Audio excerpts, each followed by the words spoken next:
मैं एक successful businessman रहा, सक्सेसफुल स्टूडेंट रहा, सक्सेसफुल अच्छा जॉब भी, जब मैंने जॉब की तो वहाँ भी सक्सेसफुल रहा। मेरे जीवन काल में एक समय आया 2018 जिसको मैं कह सकता हूँ। अच्छा।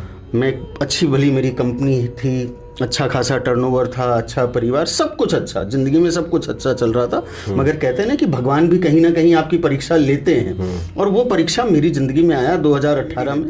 27 दिन की रेमेडी है, बड़ी शानदार सी रेमेडी है। 27 दिन की है। 27 दिन की अच्छा। रेमेडी। आप बड़े से बड़े मुसीबत में हो, बड़े से बड़े मुसीबत, चाहे जीवन मरण की बात हो, चाहे धन संपत्ति की बात हो, चाहे परिवार की बात हो, एक रेमेडी आजमा करके देखना।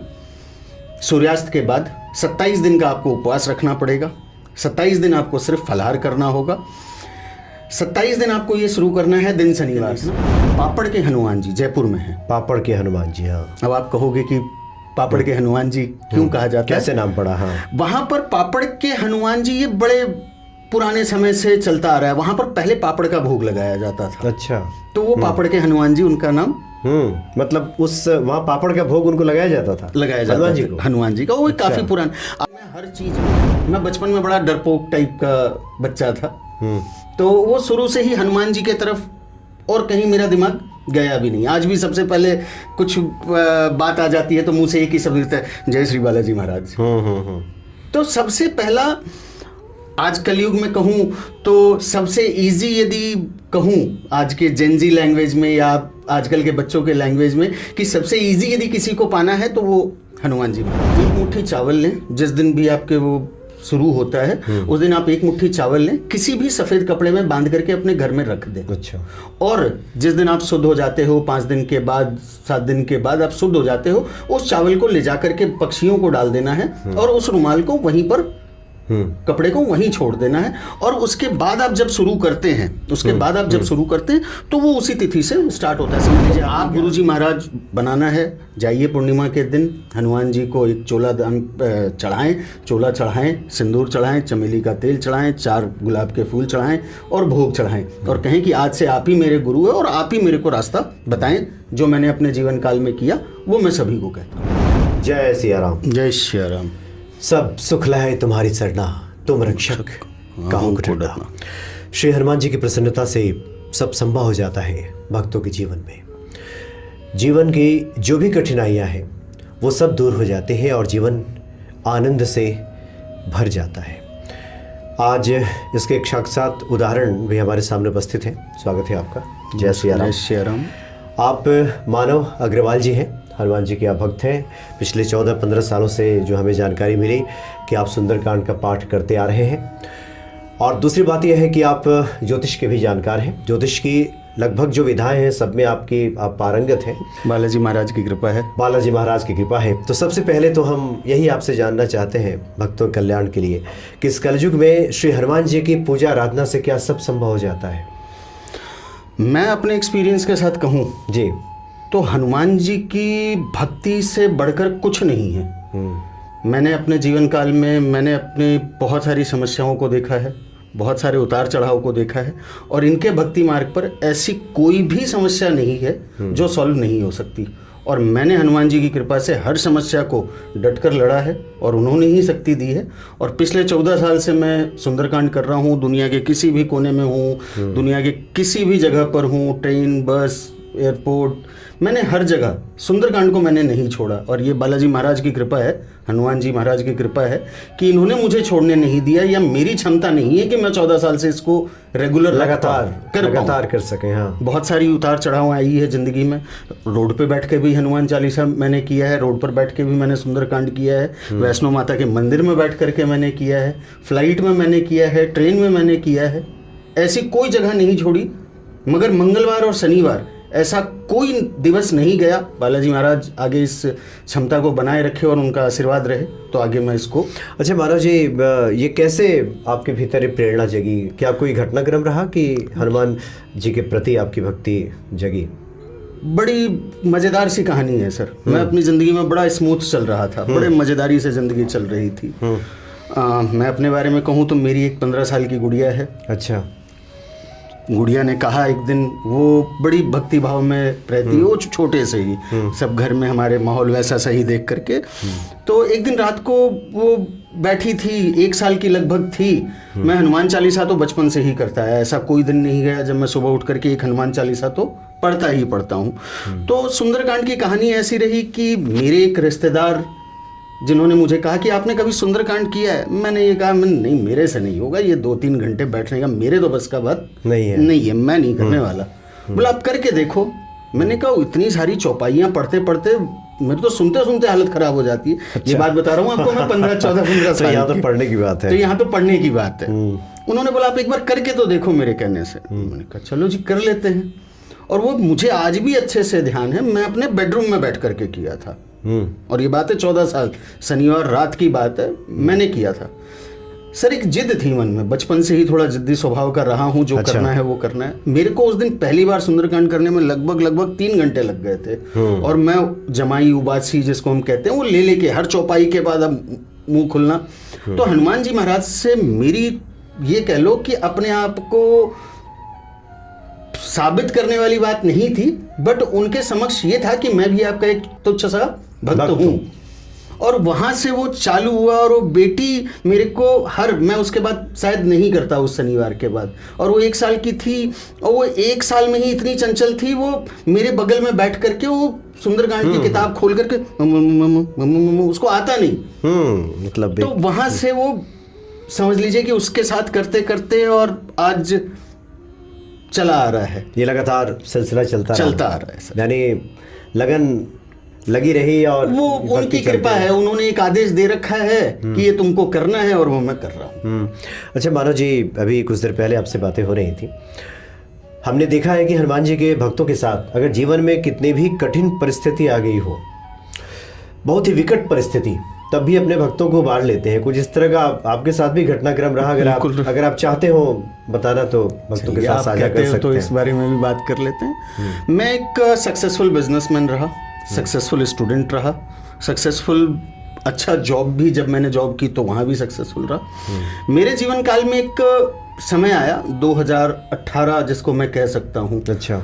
मैं अच्छी भली मेरी कंपनी थी, अच्छा खासा टर्नओवर था, अच्छा परिवार, सब कुछ अच्छा, जिंदगी में सब कुछ अच्छा चल रहा था। मगर कहते हैं ना कि भगवान भी कहीं ना कहीं आपकी परीक्षा लेते हैं। और वो परीक्षा मेरी जिंदगी में आया 2018 में, जहाँ मैं सब कुछ से ख़त्म हो गया। अच्छा। सब कुछ से ख़त्म कहूँ तो मेरे पास घर, मकान, गाड़ी, गहने, जेवर कुछ नहीं बचे। मैं अमाउंट तो इस चैनल के माध्यम से नहीं बोलना चाहूँगा, बट मैं बिल्कुल से ख़त्म हो गया। वहाँ पर जाकर के मेरी हिम्मत टूट सी गई थी कि अब शायद मेरे जीवन में कुछ बचा नहीं है। मगर मेरे परिवार की, मेरी पत्नी की एक धारणा थी कि हनुमान जी के शरण में बात बनेगी वहीं। और वहाँ से मैंने एक रेमेडी की थी जो मैं बताऊंगा आपके ही चैनल माध्यम से। तो मैंने हनुमान जी की एक रेमेडी की थी और मेरे से भी कुछ गलतियां हुई थी। मैं इस गलती को आपके ही चैनल के माध्यम से आपके ही यूज़र को कहना भी चाहूँगा कि जीवन में कितने भी ऊपर चढ़ जाओ, घमंड कभी भी नहीं आना चाहिए। ना करें। हाँ। आप चाहे कहीं से भी आए हो, कितने भी बुद्धिजीवी हो, कैसे भी हो, घमंड नहीं करना चाहिए। और वो एक समय मेरे जीवन में आया था जहाँ मैंने घमंड की थी। तो हनुमान जी के लिए कहते हैं ना कि वो चमत्कार भी हाथों हाथ ही दिखाते हैं। और उन्होंने मुझे वहीं पर चमत्कार दिखाया था जहाँ मैंने घमंड किया था। और उन्होंने मुझे ला करके जमीन पर पटका कि होश में आ जाओ। और वहाँ से मैं होश में आया और वापस से भगवान की शरण में तो पहले भी था, बट थोड़ा सा पाँव उनका कस के पकड़ लिया कि महाराज आप ही निकालो, गलतियाँ हुई जो क्षमा करो, आगे ये गलती का। तो कुछ हनुमान जी के उपाय आपने किया था, उसकी हम लोग आगे ज़रूर चर्चा करेंगे।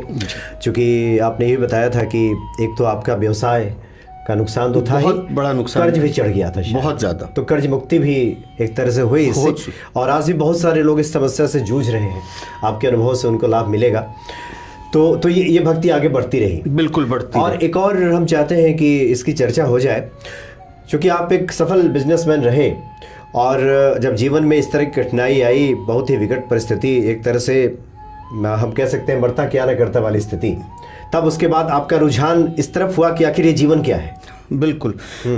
यदि आप के सवाल का मतलब मैं समझ पा रहा हूँ कि आप एस्ट्रोलॉजी में मैं कैसे आया। हाँ, मतलब कि कैसे संभाला आपने जी।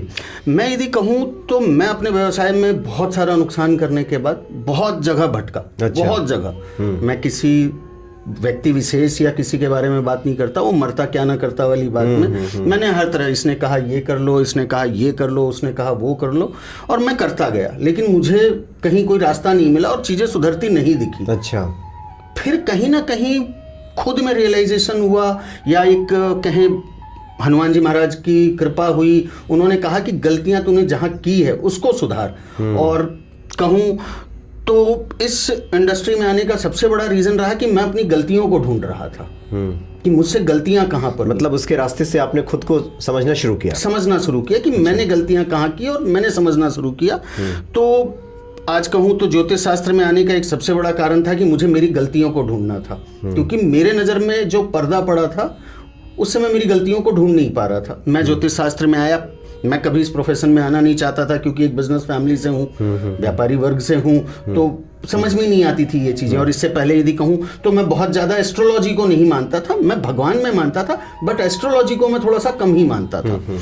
आया एक मित्र, मेरे बड़े अच्छे मित्र हैं, उन्होंने मुझे समझाया कि भाई तू अपने समय का अच्छा विद्यार्थी रहा हो, तो तू इस तरह से परेशान जो हो रहा है तो खुद के बारे में जानने की कोशिश कर।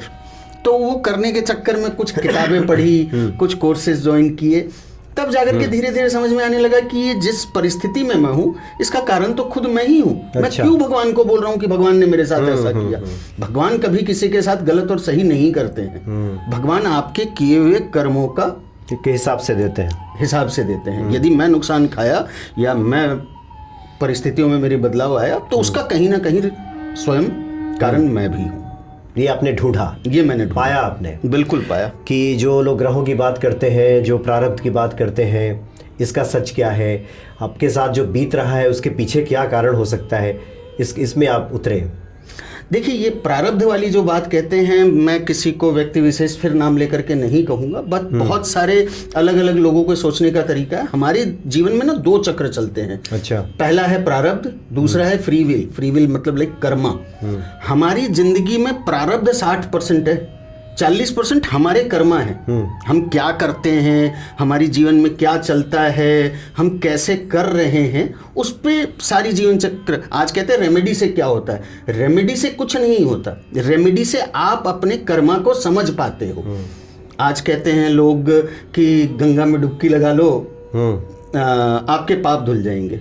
गंगा में डुबकी लगाने से पाप धुलते तो जीवन में कोई, दुनिया में कोई पापी नहीं होता। गंगा में डुबकी लगाने से, या हम कहें आज कुंभ में ही चल रहा है, आप भी जाकर आए होंगे, मैं भी अभी जाने के विचार कर रहा हूं। कुंभ में डुबकी लगाने से आपके पाप नहीं धुलते, आपकी बुद्धि, आपके विचारों में बदलाव आता है, शुद्धता आती है, शुद्ध विचारों का उदय होता है कि हमें क्या सही करना चाहिए। हम अपने जीवन में सब कुछ सही करते हैं। सॉरी, आपके माध्यम से एक बात और कहना चाहूंगा कि दुनिया में हर गलत करने वाले को दुनिया की नजरों में वो नहीं कहता कि ये गलत है, लेकिन उसको उसके मन में पता है कि वो क्या गलत है और क्या सही है। भीतर से तो वो समझता है, भीतर से उसको हर चीज मालूम है। और यही चीज मैं भी कहना चाहूंगा आपके माध्यम से ही कि आप अपनी गलतियों को समझने की कोशिश करें। डेली रात को 5 मिनट अकेले में बैठें और ये समझने की कोशिश करें कि आज दिनचर्या में, पूरे दिन भर में मैंने क्या गलत किया और क्या सही किया। मैं ये नहीं कहता हूं कि गलतियां किसी से नहीं होती, गलतियां मुझसे भी होती है, लेकिन वो गलती दोबारा ना हो, वो हमारे कर्मा है, वो हमारे फ्री व्हील है। 60% जो प्रारब्ध आ रहा है वो आपके पिछले जन्म का है।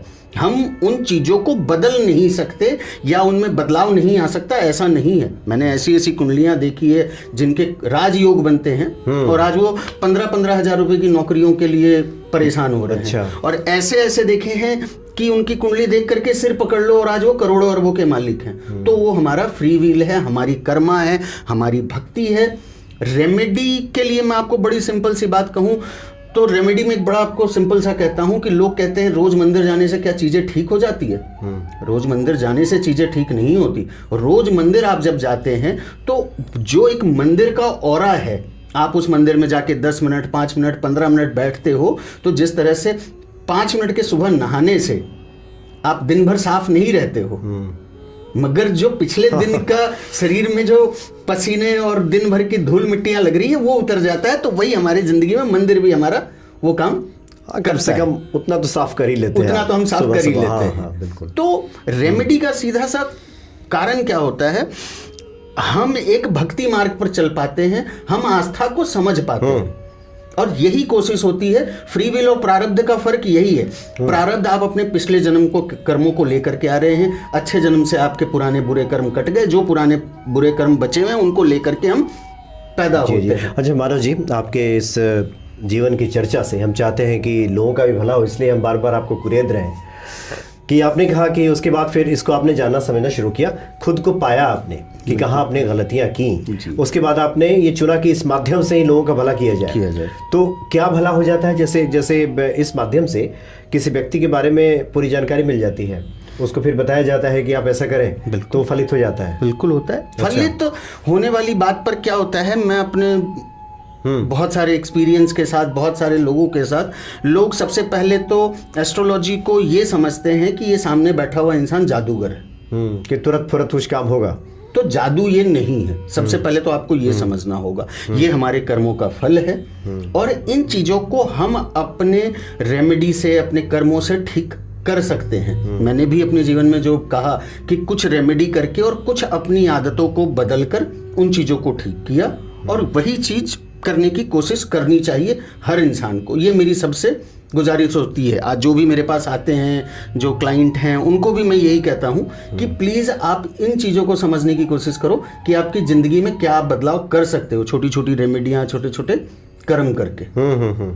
मतलब ये आमूल-चूल परिवर्तन आपके पूरे व्यक्तित्व में हो, आपके विचारों में हो, उसके बाद ये जो रेमेडीज़ हैं वो भी काम करना शुरू करेंगे। अच्छा माधव जी, उसके बाद आपने बीच में कहा था कि एक हमने हनुमान जी की रेमेडी की थी, उपाय किया था, तो पुनः हनुमान जी के प्रति ही आपका ध्यान गया? रेमेडीज तो बहुत सारे हैं, इसके पीछे भी कोई कारण रहा कि हनुमान जी ही हैं जो अब इन संकटों से उबारेंगे?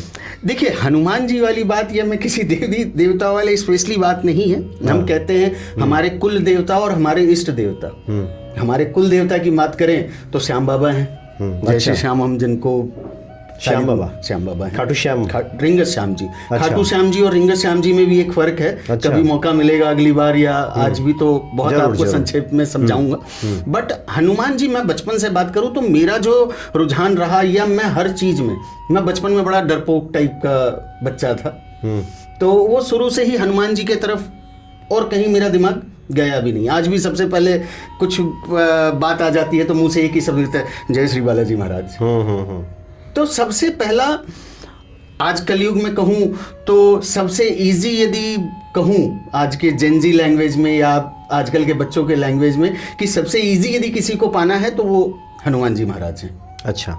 और मैंने उन्हीं के तरफ, मान लीजिए थोड़ा सा मैं स्वार्थी हो गया कि इजी रास्ता पकड़ लिया, लेकिन बचपन से ही हनुमान जी को मानता आया, और आज भी आस्था यदि कहूँ तो पूर्ण रूप से हनुमान जी के प्रति। अब हम चाहते हैं कि कुछ रेमेडीज़ की बात आप करें जो आपने चर्चा की थी कि कैसे लोगों का कल्याण हो सके, जो आपके जीवन का अनुभव भी रहा। बड़ी सिंपल सी रेमेडी है, चलो आप कहते हो तो एक बड़ी सिंपल सी रेमेडी हो, लेकिन इस रेमेडी को करने के लिए बड़ी आस्था चाहिए।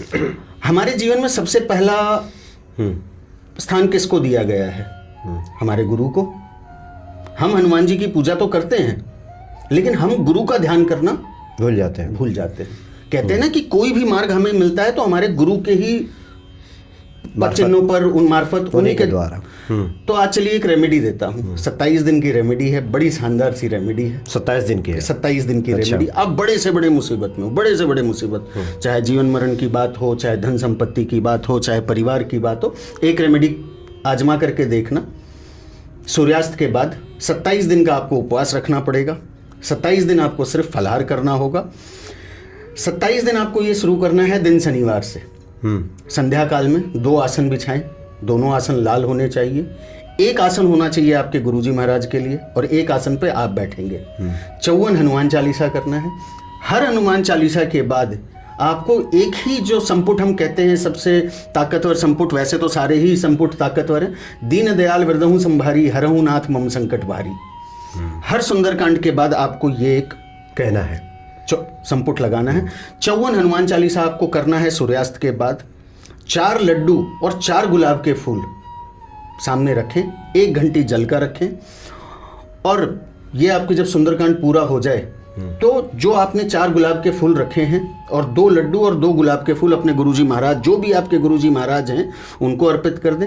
अब जैसे यदि मेरी बात करो तो मेरे गुरुजी महाराज तो श्री बालाजी महाराज जी हैं, इस समय हनुमान जी ही हैं, मेरे हनुमान जी। तो मैं तो हनुमान जी को ही बगल में बैठा करके कि गुरुजी महाराज आप आकर के बैठो मेरे बगल में, और मेरी इस, मैं आपसे पूछने ही वाला था कि जिनके गुरु ना हो इस लौकिक संसार में तो वो हनुमान जी को ही गुरु बना ले। जिनके कोई भी गुरुजी नहीं है आज के समय में, आज के बच्चे या आज के जिनको कहूँ 18, 20 साल, 25 साल की उम्र के जो बच्चे हैं, ये गुरुजी वाले नियम को थोड़ा सा कम मानते हैं। तो इनको कहता हूँ कि आप गुरु वाली पद्धति में नहीं जाना चाहते हो, ठीक है, मैं आपसे कहीं इस चीज़ पे जिद नहीं करूँगा, लेकिन हर इंसान को अपने जीवन में सफल होने के लिए गुरु की जरूरत होती है। चाहे वो हम कलयुग में जिए, चाहे वो हम सतयुग में जिए, चाहे हम किसी भी युग में जी रहे हैं, बिना गुरु के किसी का बेड़ा पार नहीं हुआ और ना होगा। तो आप गुरुजी महाराज बनाना है, जाइए पूर्णिमा के दिन हनुमान जी को एक चोला दान चढ़ाएं, चोला चढ़ाएं, सिंदूर चढ़ाएं, चमेली का तेल चढ़ाएं, 4 गुलाब के फूल चढ़ाएं और भोग चढ़ाएं, और कहें कि आज से आप ही मेरे गुरु है और आप ही मेरे को रास्ता बताएं, जो मैंने अपने जीवन काल में किया वो मैं सभी को कहता हूँ।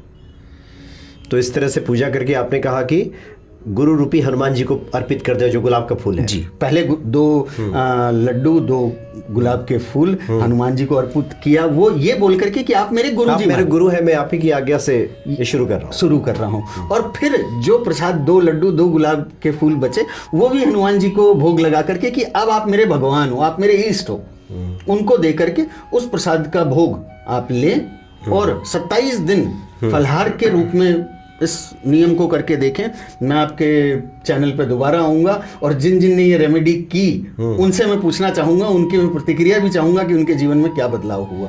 ये 27 दिनों का ये अनुष्ठान है। अच्छा, साथ में भी बता दें कि बहुत सारे आपके जो महिला भक्त सुन रही हैं उनकी जिज्ञासा होती है कि देखिए हम लोगों का थोड़ा जो प्राकृतिक अवरोध आ जाता है, बिल्कुल फिर हम लोग कैसे 27 दिन उसको पूरा करेंगे। उसके लिए सीधा सा उपाय है, आपके जिस भी दिन शुरू हो रहा है उसके पहले दिन तक आप काउंट करें। अच्छा, 1 मुट्ठी चावल लें, जिस दिन भी आपके वो शुरू होता है उस दिन आप 1 मुट्ठी चावल लें, किसी भी सफ़ेद कपड़े में बांध करके अपने घर में रख दें। अच्छा, और जिस दिन आप शुद्ध हो जाते हो, 5 दिन के बाद, 7 दिन के बाद आप शुद्ध हो जाते हो, उस चावल को ले जा करके पक्षियों को डाल देना है और उस रुमाल को वहीं पर, कपड़े को वहीं छोड़ देना है। और उसके बाद आप जब शुरू करते हैं, तो वो उसी तिथि से स्टार्ट होता है। समझ लीजिए आपने 11 दिन कंप्लीट कर लिया और किसी महिला के, किसी माता के वो समस्या आ गई, उसके बाद कोई दिक्कत नहीं है, आप जहां से शुरू करते हो वो नेक्स्ट, मतलब उसको कंटिन्यू मान लिया जाता है महिलाओं के केस में, इसलिए इसमें परेशान होने की आवश्यकता नहीं है। बिल्कुल भी, महिलाएं भी इस अनुष्ठान को कर सकती हैं, बिल्कुल कर सकती हैं। इसमें पूर्ण ब्रह्मचर्य का पालन करते हुए और शुद्धता का ध्यान रखते हुए, फलाहार करते हुए अन्न का उपयोग, 27 दिन अन्न का उपयोग नहीं करना। ये तो आपने स्वयं किया है? ये मैंने किया है और अब भी मैं करता हूँ। अब भी जिस दिन मुझे लगता है कि हाँ अब चाहिए, शक्ति की आवश्यकता है, थोड़ी सी एनर्जी कम हो रही है, मोबाइल में जैसे बैटरी कम हो जाती है, तो बैटरी कम होने के बाद तो मैं भी उसको वापस से रिचार्ज, मेरी जिंदगी में ये रेमेडी सर पावर बैंक की तरह है। अच्छा, जब मुझे जरूरत पड़ी है तब बालाजी महाराज को याद किया है और उन्होंने मेरे पूर्ण रूप से साथ दिया है। आज यदि मैं आपके सामने उसी ताकत और उसी जुनून के साथ यदि खड़ा हूँ तो हनुमान जी महाराज की ही कृपा है। अच्छा, तो हनुमान जी का जो ये बालाजी स्वरूप है, बार बार बालाजी स्वरूप की बात कर रहे हैं, क्या मेहंदीपुर बालाजी भी? सालासर बालाजी और मेहंदीपुर बालाजी। मैं जयपुर से बिलोंग करता हूँ और वैसे तो यदि आप जब जयपुर की बात की है तो मैं कहता हूँ, मेरे आपके इस चैनल के लोग आसपास के भी होंगे, दूर के भी होंगे, तो कभी गूगल सर्च करके देखना, पापड़ के हनुमान जी जयपुर में है। पापड़ के हनुमान जी, हाँ। अब आप कहोगे कि पापड़ के हनुमान जी क्यों कहा जाता है, कैसे नाम पड़ा? हाँ, वहाँ पर पापड़ के हनुमान जी ये बड़े पुराने समय से चलता आ रहा है। वहाँ पर पहले पापड़ का भोग लगाया जाता था। अच्छा, तो वो पापड़ के हनुमान जी उनका नाम। मतलब उस वहाँ पापड़ का भोग उनको लगाया जाता था हनुमान जी का। वो काफी पुराना, आप जब जयपुर में जाओगे और जिस एरिया में विद्याधर नगर में ये पापड़ के हनुमान जी, तो ये बिल्कुल जंगल वाले एरिया में, मतलब हम कहते हैं ना आउटसाइड सिटी।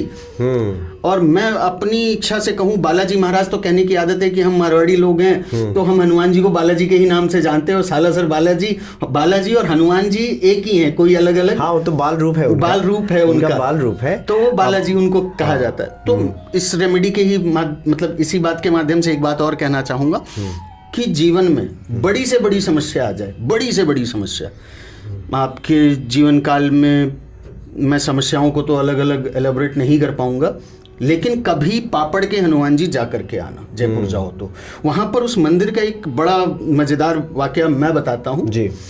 मैं हनुमान जी के मंदिर तो जाता ही था। एक मेरे मित्र हैं, उनका नाम है जतिन। अच्छा। तो मैं अपने बुरे समय से ही चल रहा था। तो एक दिन ऐसे ही आए मेरे पास, प्रवीण भैया क्या कर रहे हो? वो कुछ नहीं यार, बैठा हूँ, चलो आपको मंदिर लेके चलता हूँ। मैं यार जाया मंदिर, अब कहाँ जाऊँगा?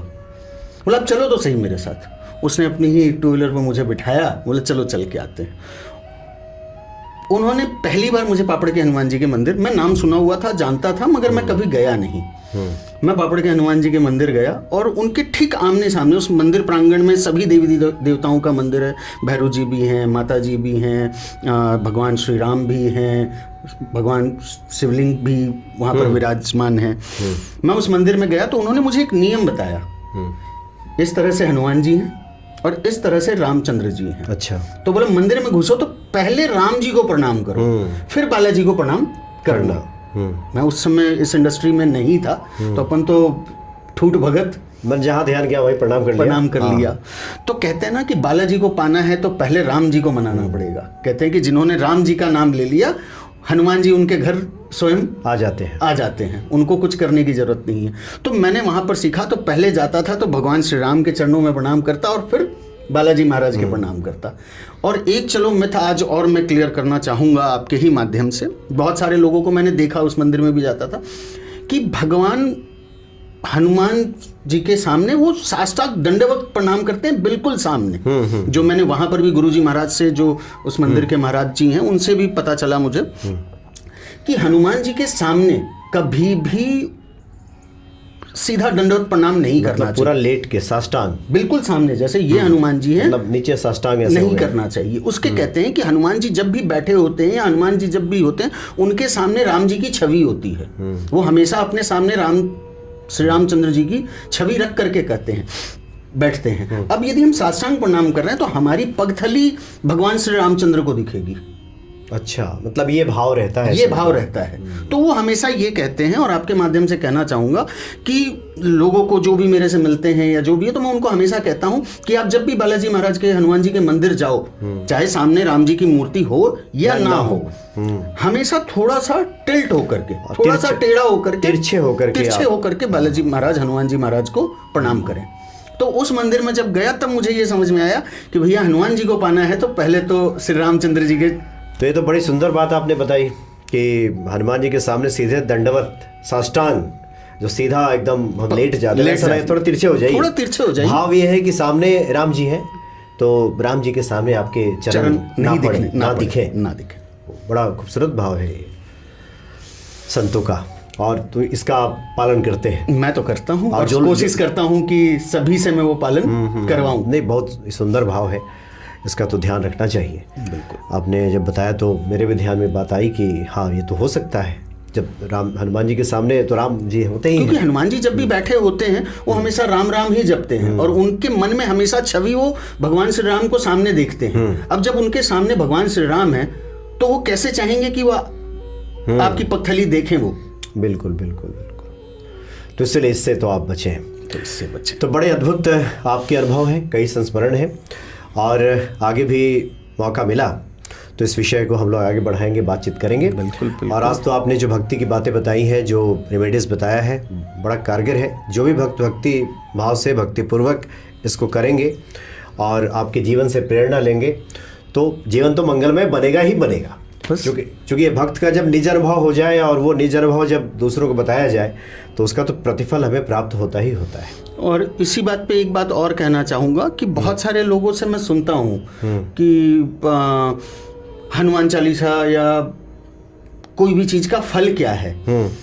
तो आपके ही माध्यम से लोगों को एक चीज़ और आज बताना चाहूँगा जाते जाते, कि शायद समय का थोड़ा सा नहीं, आप बताएं जी। तो इसमें एक छोटा सा काम करना चाहिए।